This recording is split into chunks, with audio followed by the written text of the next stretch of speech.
কোচবিহারের মাথাভাঙ্গায় রহস্যময় ঢিলবৃষ্টি ঘিরে তীব্র আতঙ্ক ছড়িয়েছে এলাকা জুড়ে। রাতের অন্ধকার পেরিয়ে এবার দিনের আলোতেও অব্যাহত রইল এই অদ্ভুত ঘটনা, আর তাতেই চাঞ্চল্য ছড়িয়েছে মাথাভাঙ্গা শহরের 12 নম্বর ওয়ার্ডের 1 নম্বর ও ছাটখাটের বাড়ি এলাকায়। এটা হলো কি আজকে কালকে থেকে আটটি দিনের সেটা আটটি বেলা থাকে, আটটি দিনের বেলা থাকে শুরু হয়েছে। পুলিশ প্রশাসন যাবে, পুলিশ প্রশাসন আসছিল কিন্তু জিনিসটা ধরতে পারতেছে না। তারপর পুলিশ প্রশাসন আমরা বলা হয়েছে দরকার নেই, আপনি কুকুর নামান না সাংবাদিক নামান, নামা কালে সাংবাদিক নামান, পুলিশ নামান, সিকিউরিটি গার্ড লাগান। জিনিসটা কোথা থেকে ফেলতে এসেছে? দিনের থেকে সকাল পর্যন্ত সারাদিন শুরু হয়েছে, সারা রাত্রি সব জায়গায় ঢুকেছিল, লোকটা ধরতে পারতেছি না। সে কারণটা কি? মানে কাউকে সন্দেহ হচ্ছে? সন্দেহ এখন বর্তমান সন্দেহ লোকটা তো এখন ধরতে পারতেছি না। কিভাবে ধরবো লোকটাকে? ঝালটা তো খেতে যাইতেছে, বারবার ঢাল বের করতে। যে আপনার নাম, ফেমারা দাস। আপনার বাড়ি? এটা কত নম্বর ওয়ার্ড? এটা হলো 1 নম্বর। আচ্ছা, কার বাড়িতে বেশিরভাগ পড়তেছে? পড়তেছে ওই যে কাছে বোকা বসে মানে ধর ধরন ব্যাপার। দুইটা বাড়িতে এখন খুব অত্যাচার শুরু হয়েছে কালকে থেকে। স্থানীয় সূত্রে জানা গেছে, পাঁচালী দাসের বাড়িতে গতকাল গভীর রাত থেকে হঠাৎ করে অজ্ঞাত দিক থেকে ঢিল পড়তে শুরু করে। একের পর এক পাথর এসে পড়তে থাকে বাড়ির চারপাশে। আতঙ্কে বাড়ির লোকজন বাইরে বেরিয়ে পড়েন। খবর পেয়ে ছুটে আসেন প্রতিবেশীরাও। আমরা খাইতে বসে খাবার পরে আবার ঢেল শুরু করে, আবার প্রশাসন আসলো। আসি করে আমরা যখন গেলাম আবার কি ঢেল করছে, বলছে হ্যাঁ আমার আবার ঢেল করছে। পরে প্রশাসন আমাকে বললো তুমি যে ঘুমাও, আমরা পাওয়া দিতেছি। তখন প্রশাসন ওই যে চৌকির মধ্যে আসলে আধেক প্রশাসন এখানে শোন আমরা আইটের বেলা শোন 11টায় দরজা বন্ধ করে ঘুমাচ্ছি। ঘুমার পরে আবার 2বার ঢেল করছে। আমরা আর বাইরে হয়ে যাই, কারণ সারাদিন আমার পরিশ্রম করার শরীর, দিন মজুরি করে খাই। আমার যদি ঘুম নেয় তো পরের দিন তো আমরা কাজে যেতে পারবো না।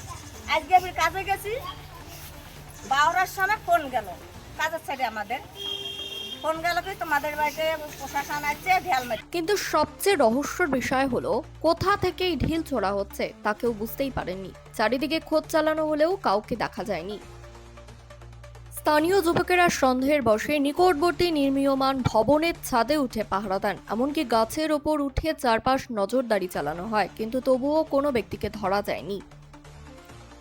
ঘটনার খবর পেয়ে মাথাভাঙ্গা থানার পুলিশ এবং আধা সামরিক বাহিনী ঘটনাস্থলে পৌঁছে সারা রাত পাহারা দেয়, তবুও বন্ধ হয়নি এই রহস্যময় ঢিল পড়া। আজ রবিবার দুপুর 12টা নাগাদ ফের দিনের আলোয় একইভাবে ঢিল পড়তে শুরু করলে নতুন করে আতঙ্ক ছড়ায় এলাকায়। স্থানীয় বাসিন্দারা দিশেহারা হয়ে পড়েন। কেউ বলছেন দুষ্টুমি, কেউ বলছেন পরিকল্পিত ভয় দেখানো, আবার কেউ কেউ এই ঘটনাকে অলৌকিক বলেও দাবি করেছেন।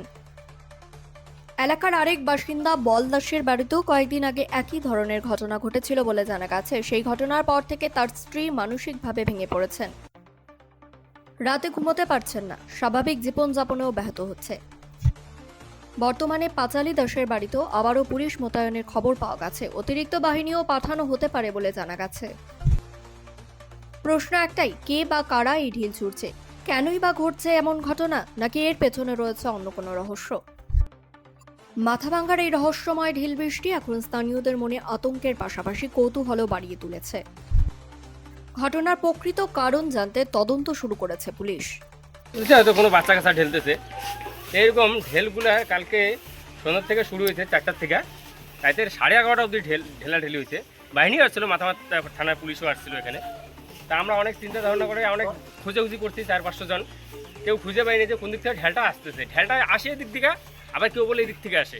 কারণ সন্দেহজনক কাকে ধরা যায়, আমাদের হাতে তো এরকম ব্যবস্থা নেই। এখন না নির্দিষ্ট পাচ্ছি না যে এরকম, এখন তো কাকে টার্গেট করে যে বলবো যে ওই লোকটাই ঢেলছে এরকম তো বলা যাচ্ছে না। এখন ভাবতেছি দেখা যাক এরকম কি আছে। এখন আজকে আবার কি হয় দেখা যাক, আজকে এইটুকুই আমি বলছি। মানে আজকে আরো হওয়ার সম্ভাবনা? আজকে দিনের বেলা হয়েছে তো, দিনের বেলা হয়েছে। হ্যাঁ। আচ্ছা, কি নাম? আমার নাম খোকন দাস। এই জায়গাটার নাম? 12 নম্বর ওয়ার্ড, নেতাজি পাড়া। আপনার কি কাউকে সন্দেহ হচ্ছে? না, আমাদের কোনো সন্দেহ নাই। এখন ঢেলটা কোন দিক থেকে আসতেছে এটা বুঝে যাচ্ছে না, কিন্তু প্রশাসনও আছে এখানে সাথে, দেখুক ওরা কি করতে পারে। আজকে আবার হতে পারে ভূতের ঢেল আবার পায় নাকি? না, আমাদের এগুলো কাল্পনিক ধারণা, এগুলো আমার সন্দেহ হয় না। কোনোদিন দেখি নাই, সন্দেহ হয় না এগুলো আমাদের। ভূত এখন পাথর দিয়ে ঢেলতেছে, পাথরগুলো তো ভূত কি জিনিস আমরা জানি না।